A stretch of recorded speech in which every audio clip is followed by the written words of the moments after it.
जय हिंद दोस्तों, आपका स्वागत है हमारे YouTube channel study express centre में। दोस्तों, आज हम जानने वाले हैं कक्षा 10 का पहला चैप्टर, जिसका नाम है वास्तविक संख्याएं। नाम क्या है? वास्तविक संख्याएं। उसका प्रश्नावली 1.1 का हम लोग पूरा क्वेश्चन भी सॉल्व करने वाले हैं आपके साथ मिलकर। दोस्तों, ये जो प्रश्नावली 1.1 है, इसका सारा क्वेश्चन एकदम सरल भाषा में आपको समझाएंगे। उसमें आपको कोई भी दिक्कत, कोई भी प्रॉब्लम नहीं आएगी। लेकिन सबसे पहले हम जान लेते हैं वास्तविक संख्याएं होती क्या है ना, क्योंकि हम चैप्टर पढ़ने जा रहे हैं क्या, वास्तविक संख्याएं। देखिए, संख्याओं की बात करें तो संख्याएं दो प्रकार की होती हैं। एक वास्तविक संख्या हो जाती है, एक वास्तविक संख्या, और दूसरी जो है हमारी काल्पनिक संख्या। काल्पनिक संख्या, काल्पनिक संख्या। देखिए, इसमें हम इसके बारे में ज्यादा चर्चा नहीं करेंगे, क्योंकि हमने संख्याएं कितनी प्रकार की होती हैं उसकी एक अलग से वीडियो बना दी है। उसमें परिमेय संख्या, अभाज्य, सब मतलब जितनी भी संख्याएं होती हैं मैथ में, सारी संख्याओं को हमने क्या उसमें बता दिया है। यहाँ पे बस हम इतना, जैसे काल्पनिक संख्या किसे कहते हैं, देखो, अगर अंडर रूट के अंदर माइनस में कोई संख्या लिखी है, अंडर रूट के अंदर माइनस में कुछ लिखा है कोनो संख्या, तो वो काल्पनिक संख्या होगी, बाकी सभी संख्याएं वास्तविक होंगी। बस अभी इतना समझना है बस, और ज्यादा कुछ नहीं कि कौन सी संख्या होगी कौन सी नहीं, पाई होगी कि नहीं होगी, उसके बारे में हम लोग बाद में चर्चा करेंगे। उसकी अगर आप वीडियो देखना चाहते हैं तो डिस्क्रिप्शन में उसकी लिंक है, जाके देख सकते हैं। सबसे पहले हम चलते हैं अपने प्रश्नावली 1.1 पे, इसके बारे में पूरा क्वेश्चन इसका सॉल्व करते हैं एकदम अच्छे से। देखिए दोस्तों, प्रश्नावली 1.1 का पहला क्वेश्चन क्या कह रहा है कि निम्नलिखित संख्याओं को अभाज्य गुणनखंड के रूप में व्यक्त कीजिए। तो कैसे व्यक्त करेंगे? देखिए, पहला क्वेश्चन जो है 140 दिया है, बोल रहा है कि 140 को कैसे व्यक्त करना है, अभाज्य गुणनखंड के रूप में। देखिए, गुणनखंड का मतलब आप समझ रहे हैं ना, गुणनखंड करना है मतलब इसका फैक्टर निकालना है, एलसीएम लेना है, सिंपल से समझिए। इसका क्या करेंगे हम, एलसीएम लेते हैं। एलसीएम किससे कटेगा, 2×7=14, जीरो उतार लेंगे 70, अब 2×35=70। समझ में आ रहा है ना आपको, एलसीएम निकालना तो आता होगा, क्लास 10th में पहुंच गए हैं। अब 35 किससे कटेगा, 5 से, तो 5×7=35 और 7×1=7। इतना तक समझ में आ गया। अब इसको अभाज्य गुणनखंड के रूप में लिखेंगे कैसे, व्यक्त कैसे करेंगे? देखिए, इसका पहले देखिए 2 और 2 है, 5 और 7 है। देखिए ऐसे लिख लीजिए, 2×2×5×7। अब क्या करना है, हम 2 और 2 को 2 का स्क्वायर लिख सकते हैं।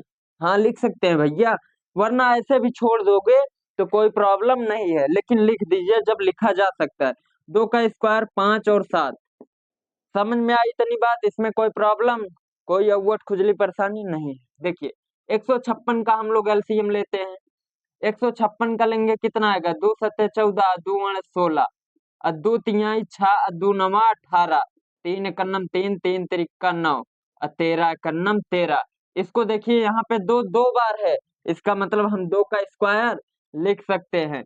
3 है अकेले तो 3 को हम ऐसे लिख देंगे, 13 अकेले है तो 13 को ऐसे। ये क्या हो गया, ये क्या 156 का अभाज्य गुणनखंड हो गया। समझ में आई इतनी बात। अब 3825 है, 3825, ये देखिए किससे कटेगा, 3 से कटेगा। 3 से काटने का रूल क्या होता है, 3 से विभाज्यता का नियम। देखिए, 3 से विभाज्यता का नियम होता है कि जो संख्याएं दी हुई हैं उनको ऐड करो, अगर ऐड करने पर वो संख्या जो आती है वो 3 से कट जाती है, तो इसका मतलब पूरी संख्या क्या होगी, 3 से निपट जाएगी। देखिए ऐड करके देखते हैं, 8×2=10, 10×5=15, अब 15×3=18।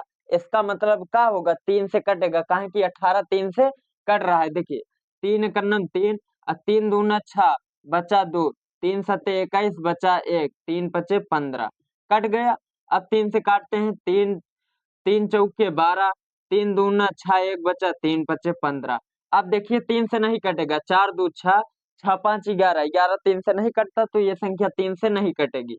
5 से काटिए, 8×5=40, बचा 2, 5×5=25। अब देखिए 5×1=5, बचा 3, 5×7=35, 17 से इहो निपट गया। अब देखिए इसको कैसे, 3 2 बार है ना, तो इसका मतलब हम 3 का स्क्वायर लिख सकते हैं, और पांचों 2 बार है भैया, तो पांचों का हम दो स्क्वायर लगा देते हैं, 5 के ऊपर भी। 17 है अकेले, वो अकेले घूमना चाह रहा है, तो क्या करें, उसको हम अकेले लिख दिए। ये कैसा हो गया, अभाज्य गुणनखंड के रूप में 3825 लिखा गया।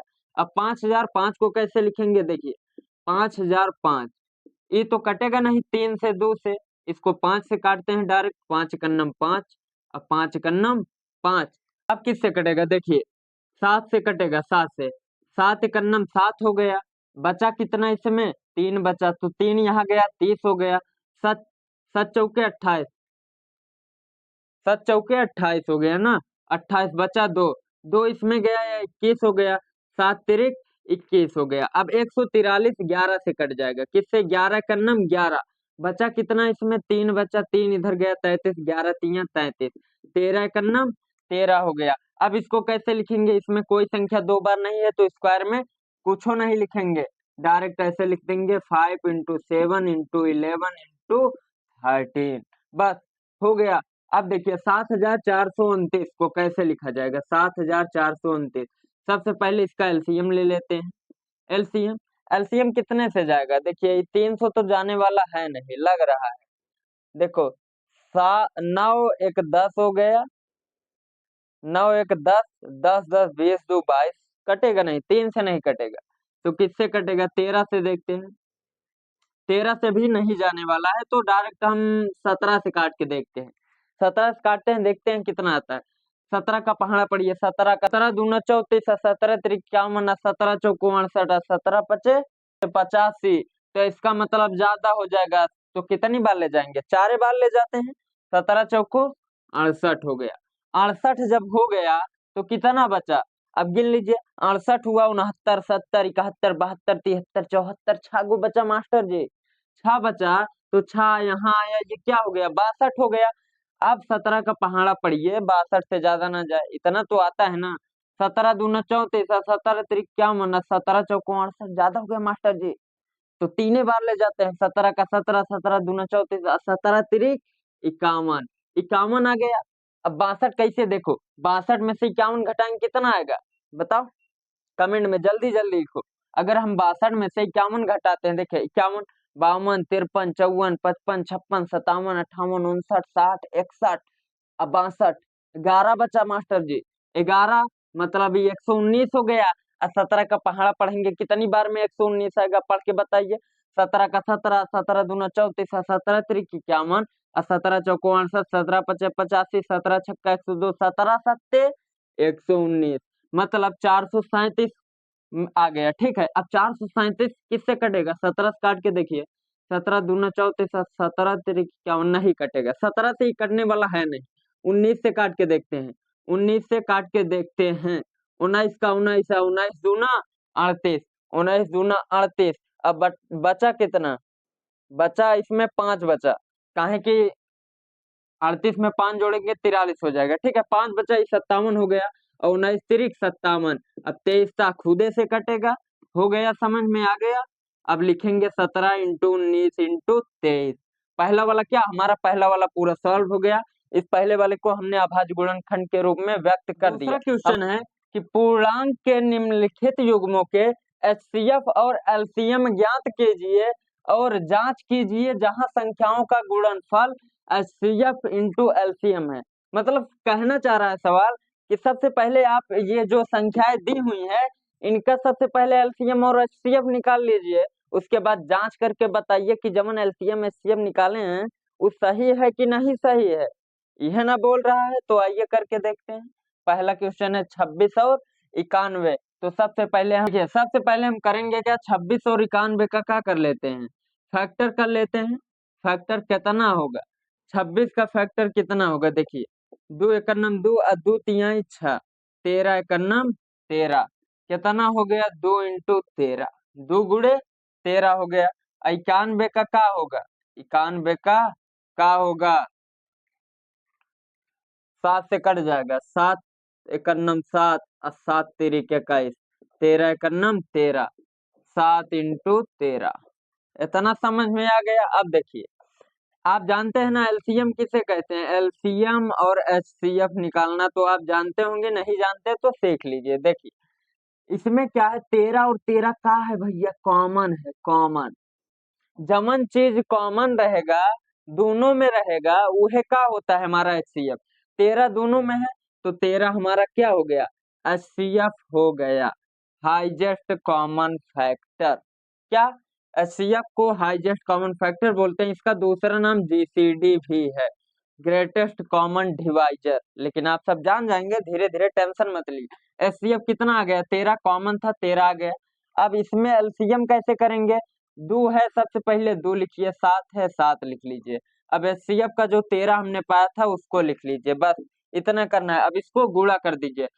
अब देखिए, 13 दूना 26, 26 सत्ते कितना होगा, 7 छंग 42, 42 का दो हासिल लग गया 4, और 7 दूनी 14, और 14 4 18, आ गया 182। LCM कितना आया जी, 182 आया। हमारा HCF आया है 13 और LCM आया है 182। अब इसका क्या करना है, हमको इसका जांच करना है, इसके उत्तर का। तो जांच कैसे करेंगे, देखिए आपको दिया है जहां संख्याओं का गुणनफल, संख्याओं मतलब जो संख्या दिया है इसको गुणा करो, और उसके बाद HCF और LCM का गुणा करो। अगर दोनों तरफ, दोनों पक्षों का मान बराबर आए तो आपने HCF और LCM सही निकाला है। आपने एक फॉर्मूला पढ़ा होगा, सूत्र। सूत्र क्या है, पहली संख्या गुणे दूसरी संख्या is equal to LCM into HCF। यह वाला सूत्र लगाना है। देखिए अब क्या करेंगे, पहली संख्या क्या है, 26, तो पहली संख्या 26 लिख दिया। दूसरी संख्या 91 है, तो 91 लिखेंगे। और LCM कितना आया है जी हमारा, 182, 182 लिख दे बिना किसी अवट खुजली परेशानी के। HCF कितना है 13, तो 13 लिख देंगे। अब 91 और 26 का हम लोग क्या कर लेते हैं, मल्टीप्लाई, गुणा। 6 एकन्नम 6, और 9 छक्के कितना होता है, 6 छंग 36, 6 सत्ते 42, 6 48, 6 नवाई 54, 6 नवाई 54 आ गया। अब देखो, 2 से 1 में 2 एकन्नम 2, और 9 दूनी 18, कितना आ गया 18, 6 4 2 6, 8 5 13 का 3 हासिल लगा 1 2, कितना आ गया 2366। इधर 2366।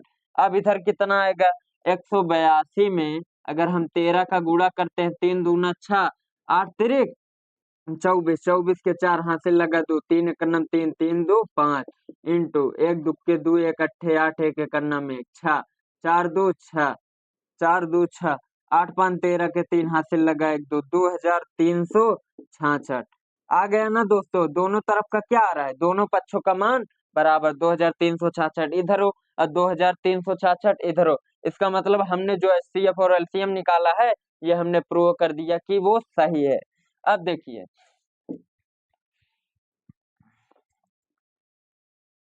अब देखिए हम फटाफट से इसको कर लेते हैं।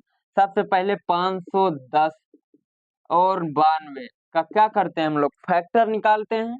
510 का फैक्टर कितना होगा, देखिए, दो दूना 4 हो गया, और 2 पंजे 10, 2 पंजे 10। सही कर रहे हैं ना जी, देखो 5 5 10, 10 दोबारा, इसका मतलब 3 से कटेगा, 3 सते 21, 3 8 24 हो जाएगा, 3 8 24, एक बचा, 3 पचे 15। अब आज 8 5 13, 3 से नहीं कटेगा, 5 से डायरेक्ट, 5 एकन्नम 5, अब 5 सत्ते 35, 17 एकन्नम 17 हो गए। 2 इंटू 3 इंटू 5 इंटू 17, किसका 510 का फैक्टर, 92 का फैक्टर क्या होगा, 92 का फैक्टर कर लेते हैं। 2 चौके 8, एक बचा, 2 छंग 12, 2 दूना 4, 2 तिहाई 6, 23 एकन्नम 23। समझ में आ रही है ना बात, देखिए कितना, 2 इंटू 2 इंटू 23। अब देखिए हमको ज्ञात क्या करना है, HCF सबसे पहले ज्ञात करना है, फिर LCM मतलब मासा और लासा ज्ञात करना है। इसको हिंदी में क्या बोलते हैं, मासा, महत्तम समापवर्तक, इसको क्या बोलते हैं, लासा, लघुत्तम समापवर्तक। देखिए, अब देखिए इसमें HCF क्या होगा, हमने क्या बोला था, कॉमन। देखिए दो कॉमन हो रहा है ना भैया जी, दो कॉमन कर लिया, और कुछ कॉमन ना हो रहा है, तो मासा कितना आ गया, HCF 2 आ गया। हमने क्या बोला, HCF जो कॉमन वही हमारा HCF है ना। अब LCM में क्या करना है, सबसे पहले 3 लिखो, कितना, 3 लिख लिए। 5 है, 5 लिख लो। 7 17 है 17 लिख लो, इंटू 2 है यहाँ पे 2 लिख लो, 23 है 23 लिख लो। अब जो हमारा HCF का 2 आया है उसको भी क्या करो, लिख लो। अब क्या करना है, इसको हमको क्या करना है, गुणा करना है। क्या करना है, गुणा। आप लोग जल्दी से गुणा कर कमेंट में लिखते रहिए। देखिए संख्याएं छोटी छोटी संख्याएं हैं, उसको हम पास में लिख लेते हैं 2, जैसे यहाँ वाला, और 17 पीछे कर देते हैं। ठीक है, देखिए कितना, 2 दूना 4, 5 चौके 20, अब 20 तिहाई 60, 20 तिहाई 60, ये क्या हो गया हमारा 60। अब 23 और 17 का गुणा कर लीजिए। 7 तिरिक 21, 2 हासिल, 7 दूनी 14, 14 दू 16। ठीक है, 1 तिक्के 3, 1 दुक्के 2, 1 6 3 9, 2 1 3, इतना आ गया हमारा। 23 और 17 का अब 60 से गुणा करना है। 60 से गुणा करेंगे कितना आएगा, 6 का नम 6, अच्छा छंग छत्ते 6 सत्ते 42 48 6 नवाई 54, 54 के 4 हासिल लग गया 5, 6 तिरिक 18, 18 18 में 5 जोड़ेंगे 19 20 21 22 23, 23 आ गया हमारा। अब देखेंगे कितना है, देखो इतना आ रहा है ना हमारा एलसीएम। तो एलसीएम हमारा कितना आ गया, एलसीएम आ गया 23,460।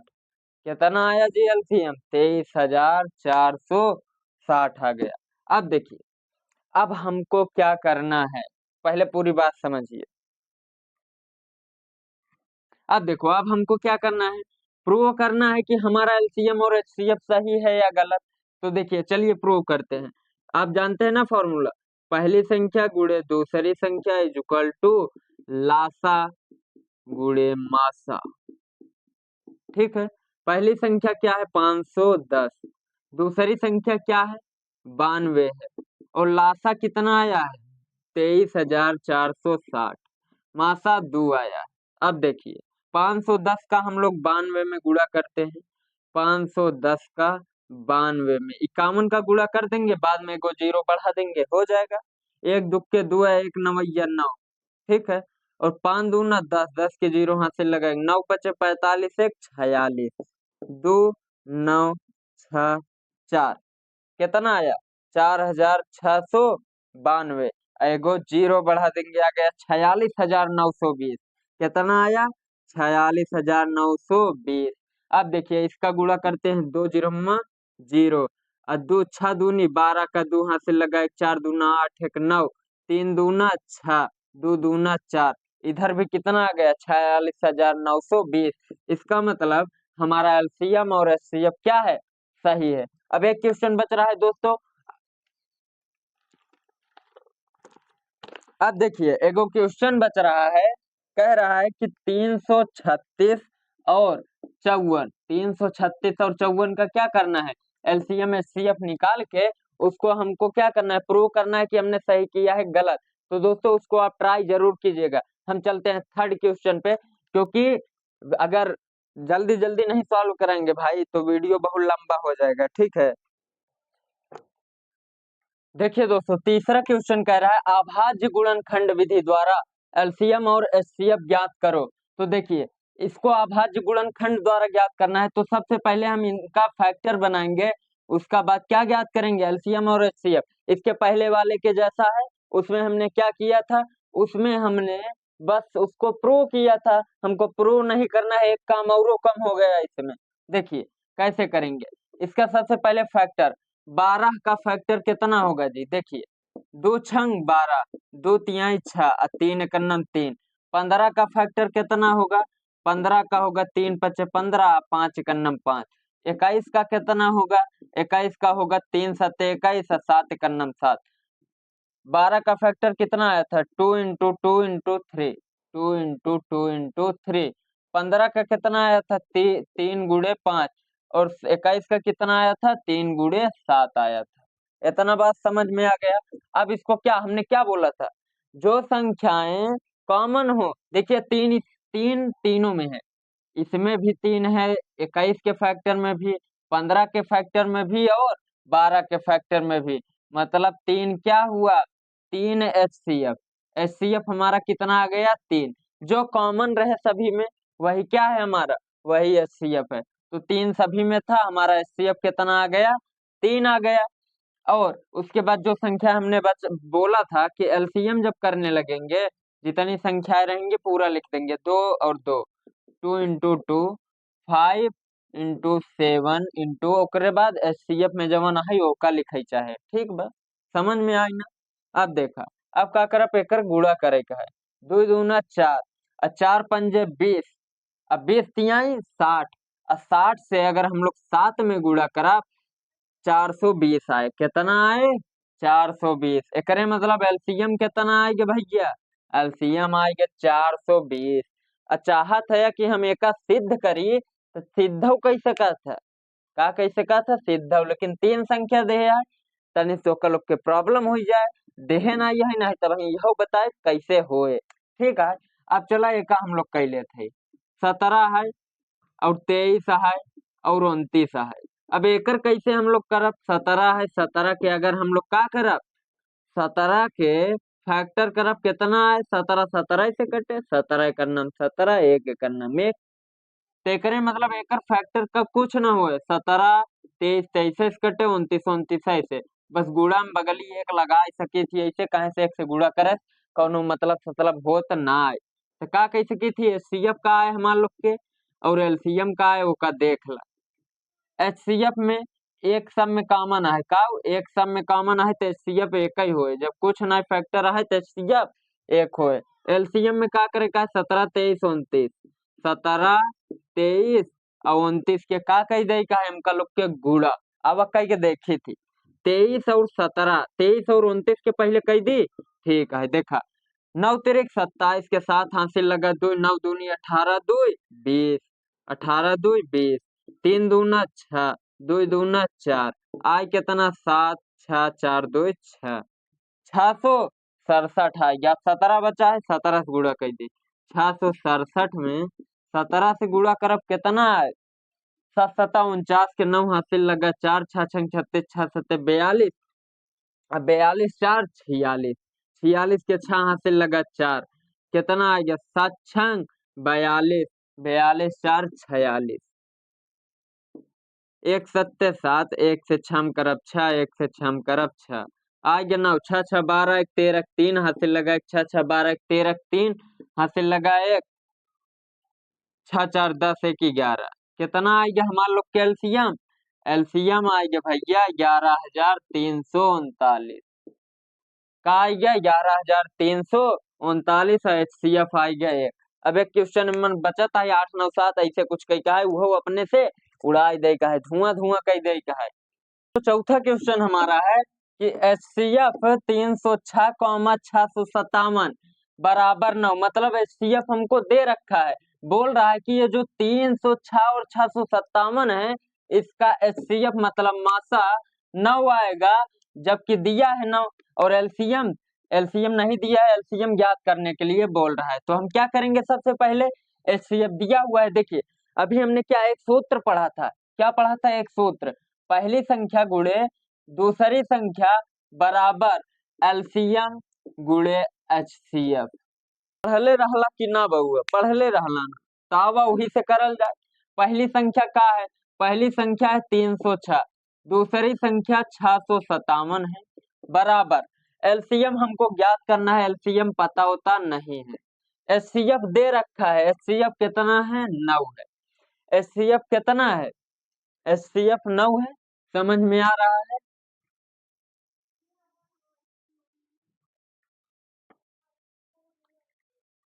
HCF कितना है, 9 है, समझ में आ रहा है। देखिए अब ये जो 9 है, 9 LCM को उधर ही रहने दीजिए, ये 9 इधर गुणा में है, इधर आएगा किस में हो जाएगा, भाग में हो जाएगा, तो LCM बराबर 306 गुणे 657, अब बटा में 9 आ गया। अब 9 से इसको हम लोग क्या करते हैं, 9 से इसको काट देते हैं, 9 एक नम 9, 9 दूनी 18, 9 तिरिक 27, 9 चौक 36, 9 पचे 45, 9 छक्का 54, 9 सते 63, कितना आ गया 63, दो बचा, 9 तिरिक 27, कितना 9 तिरिक 27, खत्म किस्सा। मतलब अब हमको 306 में 73 का गुणा कर देंगे तो हमारा LCM आ जाएगा, ठीक है। करते हैं गुणा, 6 तिरिक 18 का 8 हासिल लगा 1, 3 एकन्नम 3, काहे कि 3 एकन्नम 3 नहीं होगा, 3 जीरो में 0, 1 जोड़ेंगे तो 1, 3 तिरिक का 9 गुणे 7 छंग 42 के 2 हासिल लगा 4 के 4, 7 तिरिक 21, 8 2 1 3, 9 1 10, 3 13 3 हासिल लगा 1 2 2। कितना आ गया जी हमारा एलसीएम? एलसीएम आया है 22,338। कितना आ गया? 22,338। अब बोलेंगे कैसे कर दीजिए मास्टर जी, हमारे बुझाते नहीं थे कुछ। देखा कैसे करनी है, इस सूत्र तो जानते हुआ ना बहुआ। देखा क्या करनी है, पहली संख्या गुणे दूसरी संख्या equal to LCM into HCF लासा गुणे मासा। उसके बाद हमने पहली संख्या 306 दिया था उसको, और दूसरी संख्या 657 उसको रख के क्या कर दिया, गुणा कर दिया। समझ में आया? और उसके बाद हमने लगाया बराबरवा के चिन्ह। एलसीएम हमको बुझाया नहीं था, एलसीएम पूछले रहल, तो उसके बाद एचसीएफ दिया था, एचसीएफ रख दिया। उसके बाद हमने क्या किया, एलसीएम को उधर ही रहने दिया। अब चाहे इधर लिख दो चाहे उधर, बात वही है, ठीक है। उसके बाद 306 इंटू 657, अब बटा में 9, 9 से हमने क्या कर दिया, 657 काट दिया, क्योंकि 9 इधर गुणे में था, इधर आएगा इसके नीचे तो भाग में हो जाएगा। 9 से हमने काटा, आया 73, 306 का 73 में गुणा कर दिया, आ गया 22,338 हमारा एलसीएम। दोस्तों पांचवा क्वेश्चन है कि कह रहा है जांच कीजिए कि क्या किसी प्राकृतिक संख्या n के लिए संख्या छायन अंक 0 पर समाप्त हो सकती है। देखिए इसका कहने का मतलब है कि जो 6 है, क्या वो किस संख्या जो है 0 पे कभी समाप्त होगी, कभी 0 पे समाप्त होगी। तो हमारा आंसर है यदि कोई, मतलब पहले बात समझिए, अगर कोई संख्या 0 पे समाप्त होगी तो उसका रोल क्या है। यदि कोई संख्या 0 पर समाप्त होना चाहती है तो उसका अभाज्य गुणनखंड में कम से कम एक बार 2 इंटू 5, 2 गुणे 5 आना चाहिए। मतलब अगर कोई संख्या 0 पर समाप्त होना चाह रही है, या आप चाह रहे हैं कि हम उसको 0 पे समाप्त करें, लास्ट में 0 आए, तो उसका जो फैक्टर बनेगा उसमें एक बार या कई बार आ जाए, 2 गुणे 5 आना जरूरी है, क्योंकि 5 दूना 10, लास्ट में 0 आ गया। अगर हम 3 लिख दे, गुणे 2 गुणे 5, अब 5 दूना 10, 10 तिहाई 30, लास्ट में 0 आ जाएगा। एक बार 2 गुणे 5 होना या 5 गुणे 2 होना जरूरी है। लेकिन ये 6 है, जब इसका हम फैक्टर करते हैं तो 2 इंटू 3 हो जाता है, या और ज्यादा फैक्टर करेंगे सोच समझ के, 6 से 1 कर देंगे, 6 कन्नम 6, तब वो क्या होगा, 0 पे समाप्त नहीं होगा। अब क्यों नहीं समाप्त हो रहा है, क्योंकि इसमें एक बार भी 2 इंटू 5, 2 गुणे 5 नहीं आ रहा है। तो हम इसका आंसर लिख सकते हैं, अर्थात यह कभी भी 0 पर समाप्त नहीं हो सकती किसी भी संख्या n के लिए। दोस्तों छठा क्वेश्चन जो है कह रहा है व्याख्या कीजिए कि 7 गुणे इतना, मतलब जौन संख्या दिया है और भाज्य संख्याएं क्यों है। मतलब बोल रहा है कि व्याख्या कीजिए 7 गुणे 11 गुणे 13 प्लस 13, और 7 गुणे 6 गुणे 5 गुणे 4 गुणे 3 गुणे 2 प्लस 1, 2 गुणे 1 प्लस 5 भाज्य संख्या क्यों है। अगर हम आपसे पूछे कि ये मार्कर क्यों है तो क्या बताइएगा, कुछ बताइएगा। हम पूछें कि आपका नाम पवन सिंह काहे है, ये कैसन क्वेश्चन है सर जी। अरे मास्टर जी ऐसा क्वेश्चन तो हम कभी देखबे नहीं किए। देखिए इसको कैसे करना है, सबसे पहले हम समझते हैं भाज्य संख्या क्या होता है।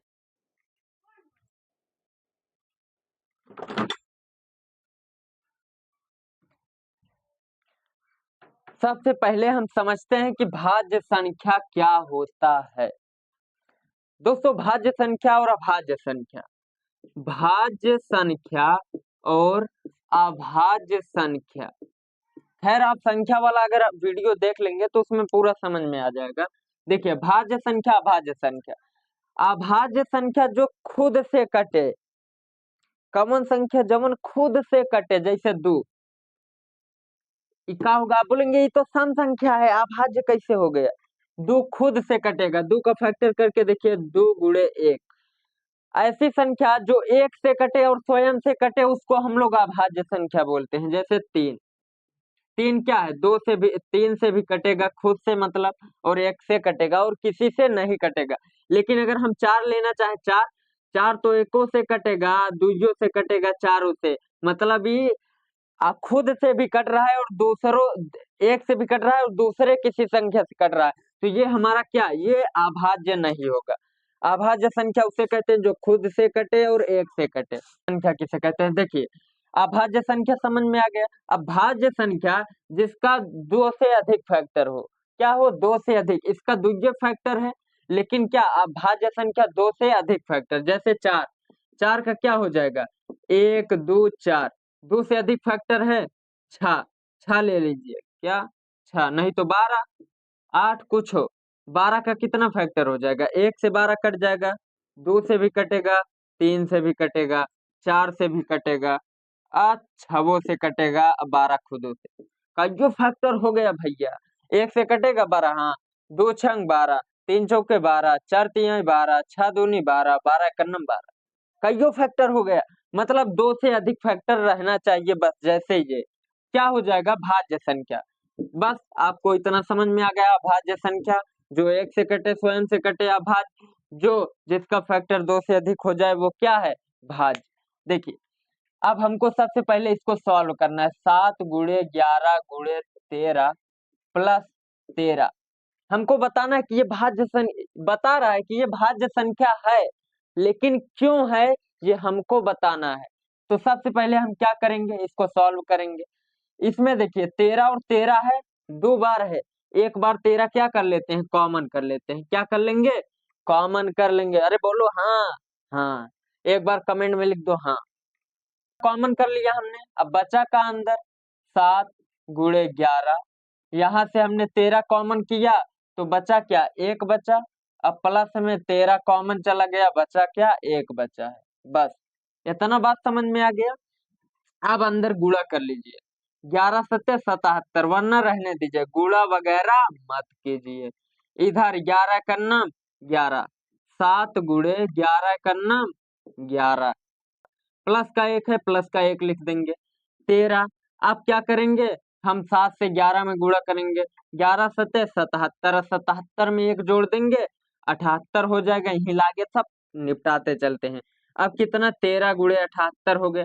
अरे गुरुजी ये तो नहीं है फैक्टर, ये दुइये फैक्टर है, आपने गलत बता दिया। नहीं, गलत नहीं है, देखिए 13 हम इसको लिखे हैं, अब 78 का अगर हम फैक्टर करना चाहें तो कईयो फैक्टर हो जाएगा, दो तिहाई छह, दो नवा 18, तीन एकन्नम तीन, तीन तिरिक का 9, 13 एकन्नम 13, कितना फैक्टर हो गया जी, बहुत फैक्टर हो गया भैया, बहुत, कितना हो गया, बहुत। तो हम कितना लिख सकते हैं, 2 × 3, ठीक है, उसके बाद 13 भी लिख सकते हैं, क्या कर सकते हैं, 13 मतलब। अब बताना क्या था कि ये भाज्य संख्या क्यों है, तो हम यह कह सकते हैं, इसके आंसर में लिख सकते हैं, अतः यह भाज्य संख्या इसलिए है क्योंकि इसके बहुत सारे फैक्टर हैं, दो से अधिक फैक्टर हैं। इसको समझ में आ गया, अब इसको करते हैं, 7 × 6 × 5 × 4 × 3 × 2 गुणे 1 + 5। अब इसको कैसे करेंगे, देखिए इसमें कुछ कॉमन है, 5 और 5 दोनों में, अरे प्लस के उधर वाला दूसर पक्ष हो गया भैया, इधर वाला दूसर है, तो क्या है, कॉमन है, कॉमन कर लेंगे हम, क्या 5 कर लेंगे कॉमन।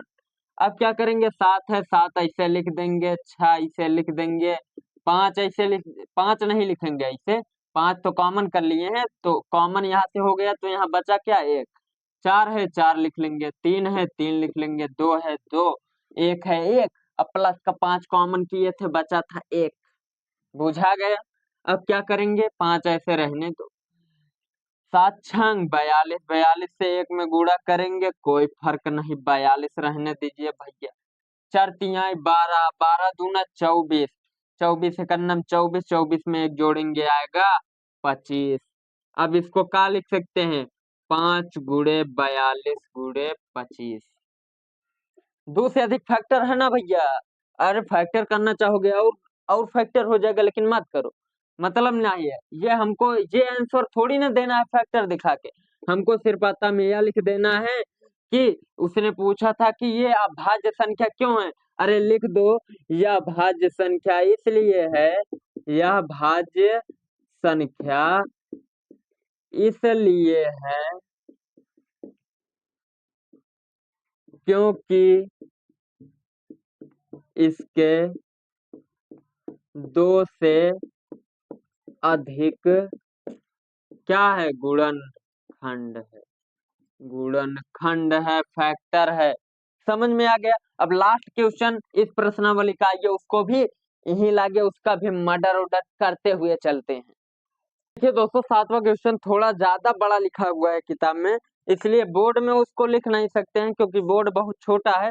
तो हम पढ़ के आपको बता दे रहे हैं, लेकिन समझाएंगे एकदम बेहतरीन ढंग से। देखिए क्वेश्चन है 7वां नंबर, किसी खेल के मैदान के, कोई खेल का मैदान है, उसके चारों ओर एक वृत्ताकार पथ, मतलब कोई वृत्ताकार पथ का मैदान है और उसके चारों तरफ, मैदान के चारों तरफ चक्कर लगाने में एक सोनिया है। सोनिया को कितना मिनट लगता है, 18 मिनट। और जबकि उसी मैदान का, इसी मैदान का सोनिया चक्कर लगा रही है। कौन लगा रही है, सोनिया, कोई लड़की है सोनिया, वो इस मैदान का गोलाई में चक्कर लगा रही है वृत्ताकार पथ पर। ये कोई पथ है, ठीक है, पथ है, रास्ता है, वृत्ताकार रहता है ना दौड़ने वाला, तो उस पे ये दौड़ रही है। ये एक चक्कर इसका यहाँ से दौड़ना स्टार्ट किया और फिर यहाँ तक पहुंची, एक चक्कर पूरा हुआ। एक चक्कर 18 मिनट में कंप्लीट करती है, लेकिन यहीं पर रवि यहीं से दौड़ रहा है। कौन है भैया, रवि है। रवि कौन है, रवि दौड़ रहा है, वो 12 मिनट में दौड़ ले रहा है। कितने, 12 मिनट में। बोल रहा है ना कि किसी खेल के मैदान के चारों ओर एक वृत्ताकार पथ पर एक मैदान का एक चक्कर लगाने में सोनिया को 18 मिनट लगते हैं, जबकि इसी मैदान का चक्कर लगाने में रवि को 12 मिनट लगते हैं।